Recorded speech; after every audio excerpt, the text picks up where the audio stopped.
आप सब पर सलामती हो। मैं यासिर रशीद हूं और आप मेरा वीलॉग देख रहे हैं। नाज़रीन, इससे पहले कि मैं आपको अहम खबरें पहुंचाऊं, वोटर्स बताने कि किस किस्म के होते हैं। अरबों की एक आदत रही है कि जब उनके घोड़े ज्यादा हो जाते थे तो उनकी नस्लों की पहचान मुमकिन नहीं रह पाती थी, तो सभी घोड़ों को किसी एक मकाम पे जमा कर लिया जाता था। फिर उनका खाना पीना बंद कर दिया जाता था।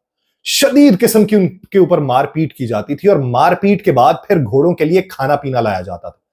तब घोड़े जो थे वो दो हिस्सों में बंट जाते थे। कुछ घोड़े वो होते थे जो फौरन दौड़ते थे खाने की तरफ, उन्हें कुछ फर्क नहीं पड़ता था कि खिला कौन रहा है। और दूसरे होते थे नस्ली घोड़े, जो सिर्फ उन हाथों से खाना खाने से इनकार कर देते थे जिन हाथों ने मारपीट करके उनकी तौहीन की होती थी। अभी मजमूई तौर पे इंसानी मुआशरों को भी इसी सूरत हाल का सामना है, और बदकिस्मती से उन घोड़ों की तादाद ज्यादा हो रही है जिन्हें मारा पीटा जाता है और फिर जब उनके सामने कुछ रखा जाता है तो दौड़ पड़ते हैं उस तरफ। यही सूरत हाल अब के इलेक्शन में भी देखने को मिलेगी। आप अपना शुमार किसके अंदर करवाना चाहते हैं, किस सफ में, किस हिस्से में? क्या उस नस्ली घोड़े में जिसे यह मालूम है कि मेरा जो हुक्मरान है उसे मैंने उसका इंतखाब किया था और मैं ये चाहता था कि ये मेरा हुक्मरान बने, मैं इसके इशारों पे चलूं और ये मुझे खिलाए पिलाए और मेरी परवरिश करे? और फिर कुछ वो लोग हैं जो सारा साल जुल्मों से तम करते हैं, हक अदा नहीं करते। जो मालिक होने का हक है, जो हुक्मरान होने का हक है, जो आका होने का हक है, वो अदा नहीं किया जाता। और फिर इन दिनों में आके आपसे बगलगीर भी होते हैं, आपके कंधे पे थपकी भी देते हैं, आपको आपके सर पे हुमा भी पहनाते हैं और कहते हैं कि आप ही हमारे आका हैं। आपने फर्क करना है। मैं नहीं कहता कि आपको किस पार्टी को वोट देना चाहिए। अपने जमीर की आवाज से दीजिए जो आपको लगे कि बद किरदार नहीं है, जो आपको लगे कि यह सही समत को लेके जाएगा। पेट की भूख अगर आपने बर्दाश्त की हुई है तो फिर भूख की बर्दाश्त के बाद वो फैसला करने का इख्तियार तो आपके पास है ना कि आपका आका कौन है और किसके हाथ से आप खाएंगे। आगे बढ़ते हैं। अजराह तफन्नुन एक बात शामिल करते हैं कि सरगोदा का एक शहरी था, मलिक वाल जिला सरगोदा का। उसने वहां पे एक दरखास्त दी कि मेरा मोबाइल चोरी हो गया। दरखास्त का मतन पढ़ के हंसी आती है। दरखास्त के मतन के अंदर यह लिखा हुआ था कि मैं आ रहा था घर की तरफ और रास्ते में मेरा मोबाइल चोरी हुआ और मेरे मोबाइल पे आखिरी कॉल जो आई हुई थी वो मियां नवाज शरीफ की थी।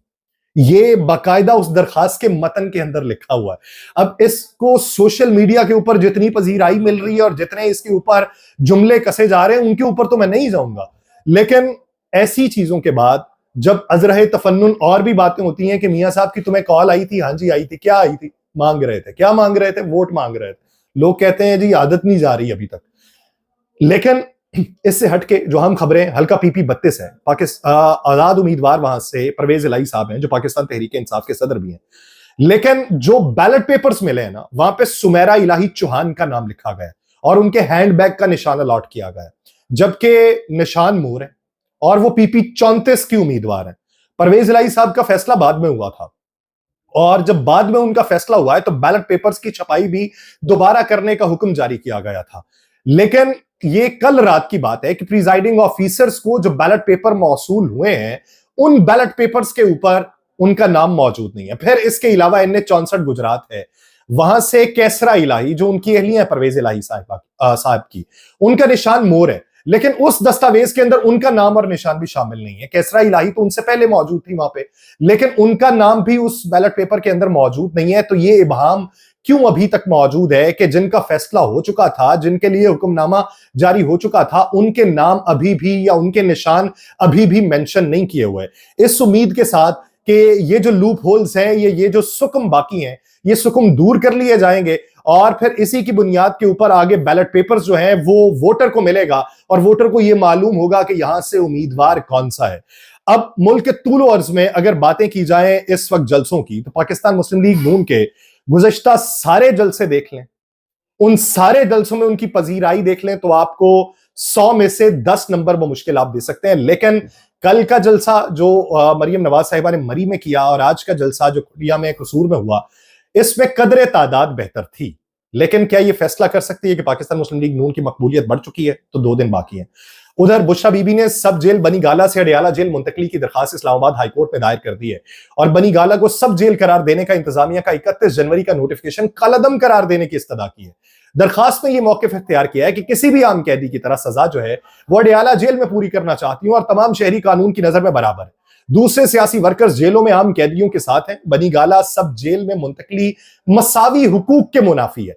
और 31 जनवरी को सुबह 10 बजे से लेकर रात 9 बजे तक उन्होंने कहा कि मुझे अला जेल में इंतजार करवाने के बाद सब जेल में मुंतकिल किया गया। पूछने पर मुझे यह बताया गया कि बनी गाला जो रिहाइश है आपकी, उसको सब जेल करार दिया गया है।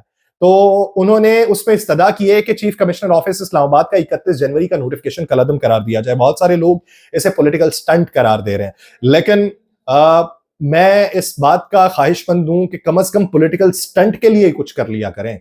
पॉलिटिकल स्टंट के लिए भी आप ऐसी चीजें नहीं करते थे। बेशतर लोग जो थे, जो जेलों के अंदर रहते थे, उन्हें यह होता था कि हमारे बैरक के अंदर एसी मौजूद नहीं है, फ्रिज मौजूद नहीं है, एक क्लास सहूलियात हमें दी जाए, हमें अखबार फराहम किया जाए, किताबें फराहम की जाए, हमें टीवी फराहम किया जाए और हमें आबो हवा में, खुली आबो हवा में सांस लेने का मौका मुहैया किया जाए। चले अगर किसी ने पॉलिटिकल स्टंट के लिए किया है तो दूसरे भी पॉलिटिकल स्टंट के लिए कर लिया करते हैं। जिस तरीके से मोहसिन नकवी साहब के बारे में कहा जाता है कि पॉलिटिकल स्टंट के तौर पे उन्होंने तरक्याती काम बहुत तेजी से करवाए हैं, तो आप भी पॉलिटिकल स्टंट के तौर पे कर लेते, लोगों का ही भला हो जाता। दूसरी तरफ बात ये हो रही है कि मोबाइल सर्विस और इंटरनेट सर्विस इन दिनों में बंद हो जाएगी। तो निगरान जो विफाकी वजीर हैं, उन्होंने सिक्योरिटी सूरत हाल के पेश नजर किसी जिले या सूबे की दरखास्त के ऊपर इंटरनेट सर्विस बंद करने पर गौर करने का इंदिया दे दिया। इस्लामाबाद में प्रेस कॉन्फ्रेंस करते हुए निगरान वजीर दाखिला गौहर एजाज जो हैं, उन्होंने ये कहा है कि इंतखाबात का इनेकाद पुरअमन होगा और इलेक्शन कमीशन ने इंतखाबात मुनक्किद कराने हैं। 12 करोड़ से ज्यादा पाकिस्तानी जो है वो 8 फरवरी को वोट कास्ट करेंगे। तमाम चीजें ट्रैक के ऊपर है और तमाम तर कयास आराइयों के बावजूद 8 फरवरी को इंतखाबात हो रहे हैं। उन्होंने कहा है कि नहीं चाहेंगे कि सिंध में कहीं भी कानून हाथ में लिया जाए। सिंध में इलेक्शन लड़ने वाली जो जमातें वो बरसों से एक दूसरे को जानती आई हैं और सबके लिए पैगाम यही है कि सिंध के अंदर मुसल्लह अफवाज, सिविल आर्म फोर्सेस और पुलिस खड़ी हैं और अमनो अमान को यकीनी बनाने की हत्तुल इम्कान कोशिश की जा रही है। निगरान वजीर दाखिला ने बाजोड़ वाक़े के हवाले से यह कहा है कि तहकीकात वहां पे कराई हैं और यह तमाम कार्रवाई हमें डराने के लिए की जा रही थी। बलोचिस्तान में इलेक्शन उम्मीदवारों में किसी किस्म का तनाव हम नहीं देख रहे। वहां इलेक्शन लड़ने वाली जमातों में आपस के अंदर कोई झगड़ा नहीं है। बलोचिस्तान के हवाले से उन्होंने यह कहा है कि 3 सतह की सिक्योरिटी का हमने इंतजाम कर दिया है। 3 सतह की सिक्योरिटी के तहत पुलिस, सिविल आर्म्ड फोर्सेस और उसके अंदर फौज शामिल है। गौहर एजाज साहब ने यह भी कहा है कि 44,000 पोलिंग स्टेशन को नॉर्मल डिक्लेयर किया हमने और 20,985 पोलिंग स्टेशन को हमने हसास डिक्लेयर किया है। 16,766 पोलिंग स्टेशन को इंतहाई हसास करार दिया गया और 2018 में मुख्तलिफ वाकयात में उन्होंने यह कहा है कि 666 हमवात हुई थी। कोशिश है कि इस मर्तबा कोई जानी नुकसान ना हो।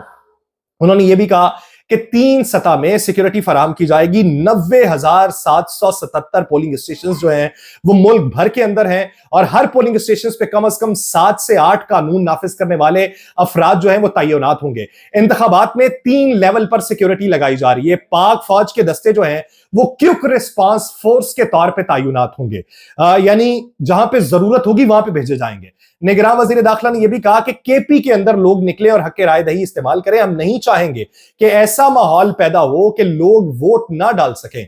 हर शख्स की जिंदगी की हिफाजत करना हमारा फर्ज है और जो भी इस ज़िमन में हमें इकदाम करना पड़ा वो मेरिट के ऊपर किया जाएगा और कोशिश यही है कि पुरअमन इंतखाबात हो। अब इस ज़िमन में वो जो कयास आराइयां चल रही थी कि मोबाइल फोन सर्विस बंद हो जाएगी, इंटरनेट सर्विस बंद हो जाएगी, इस ज़िमन में उन्होंने कहा है कि अभी तक किसी जगह पे मोबाइल फोन सर्विस या इंटरनेट सर्विस बंद करने का फैसला नहीं किया गया। हाँ, सिक्योरिटी हालात अगर हो जाएं तो किसी जिले या सूबे की दरखास्त आई तो फिर इंटरनेट सर्विस को बंद करने पर गौर किया जा सकता है।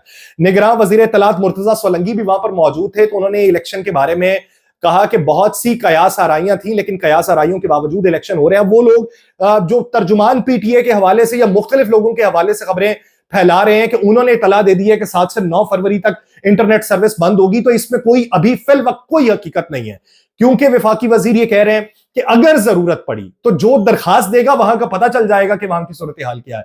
बसूरत दीगर अफवाहों पर ध्यान धरने की बजाय 8 फरवरी के ऊपर अपनी नजर रखें और 8 फरवरी को हक राय दही का इस्तेमाल करें ताकि आपकी तकदीर बदल सके, मुल्क की तकदीर बदल सके। मुझे दीजिए इजाजत, अल्लाह ने के बाद।